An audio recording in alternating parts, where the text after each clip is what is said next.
Monsieur le Président de la Fédération Solia, Monsieur le Président de Solia Provence, Madame la Présidente de la métropole Aix-Marseille-Provence, Mesdames et Messieurs les acteurs du logement et de la rénovation, Mesdames et Messieurs, j'aurais vraiment beaucoup aimé être présent parmi vous aujourd'hui pour l'Assemblée Générale de Solia Provence. Et ce n'est pas une formule de politesse. J'ai pleinement conscience du rôle tout particulier qu'a joué Solia et que continue à jouer Solia Provence depuis le drame de la rue d'Aubagne.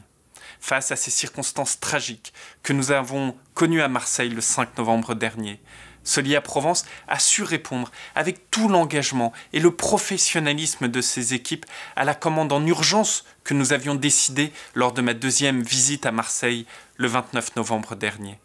Il s'agissait alors d'accélérer le relogement des sinistrés et de toutes celles et ceux qui étaient progressivement évacués des dizaines d'immeubles pour lesquels un arrêté de péril était pris en urgence.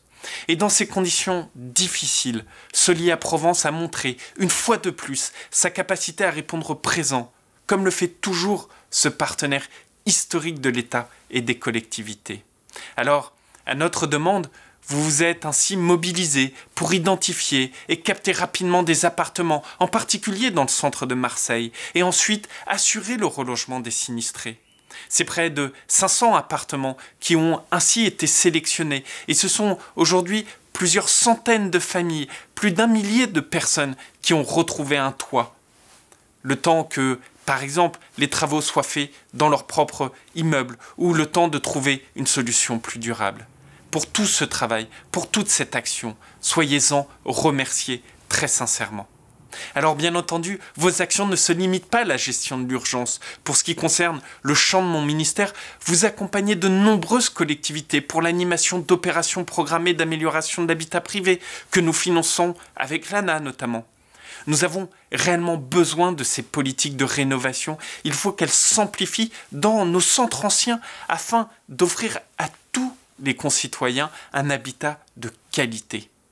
J'ai l'occasion de travailler au quotidien avec vous, avec vos équipes. Je vous sais pleinement mobilisé sur le logement d'abord, qui va au-delà de la rénovation. Ce logement d'abord, dont vous allez parler tout à l'heure lors de votre table ronde, que ce soit l'intermédiation locative, la maîtrise d'ouvrage d'insertion sociale, le dispositif Un chez soi d'abord, l'accompagnement dans et vers le logement en partenariat avec les bailleurs sociaux, c'est là autant de solutions pour lesquelles vous participez.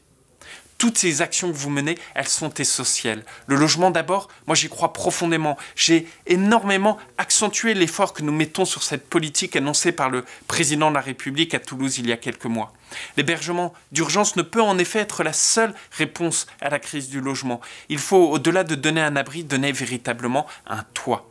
Nous devons avoir une réponse avec une politique globale qui accompagne celles et ceux qui en ont besoin dans la durée et qui amène rapidement des personnes sans domicile de l'hébergement d'urgence vers un logement durable. C'est comme ça que nous apporterons des solutions pérennes.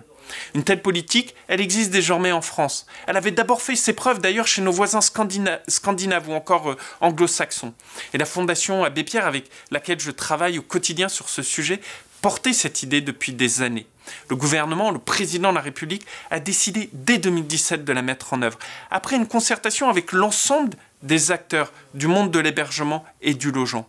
Et sur le territoire provençal, Solia s'avère être un acteur central, une nouvelle fois un partenaire moteur de cette politique, en particulier en matière de gestion de mesures d'intermédiation locative, les fameuses IML, que ce soit sous forme de location directe, de sous-location, de mandat de gestion ou en glissement de bail.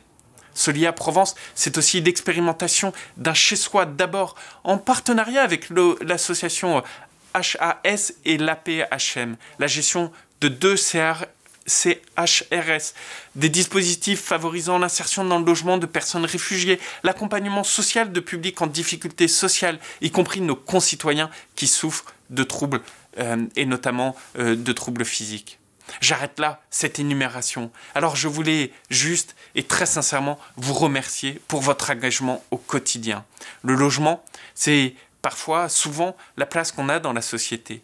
Et je sais que nos efforts conjoints avec vous, avec les élus locaux, avec le gouvernement, eh bien, ils permettent de construire un pays où le logement loin d'être une partie du problème, sera surtout une partie de la solution.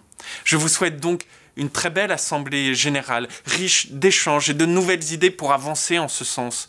Et si je n'ai pas pu être avec vous aujourd'hui, soyez assurés que ce n'est que partie remise, que je continuerai à travailler au quotidien avec vous. Nous aurons l'occasion de nous retrouver très bientôt, à l'occasion notamment d'un de mes prochains déplacements à Marseille, et puis au quotidien dans notre action collective. Un grand merci et encore une fois, soyez fiers de ce que vous faites. À très bientôt.